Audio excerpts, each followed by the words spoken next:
গায়ে আলস্য জমে যাওয়ার সকালবেলা রুটি না বানিয়ে আজ বানালাম ভাত, ডিম সেদ্ধ আর আলু পেঁয়াজের চোখা।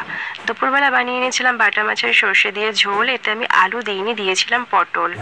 আর বানিয়েছিলাম ভেন্ডি দিয়ে আলু দিয়ে চচ্চড়ি, যেটার ভিডিও ক্লিপ নিতে আমি ভুলেই গিয়েছি। আর সকালে আলু পেঁয়াজের চোখাটা সামান্য পরিমাণে রেখে দিয়েছিলাম দুপুরের জন্য। বিকালবেলা আমার টিউশন ছিল না, যেহেতু আজ রথ। আর সন্ধ্যাবেলা একটু মুদি সদাই আনার ছিল, তাই বেরিয়ে পড়েছিলাম বাবার সাথে।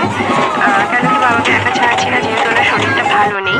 তো এই রথের এখান থেকে বাতাসা পেলাম, আর উপরি পাওনা হলো এই প্রসাদটা।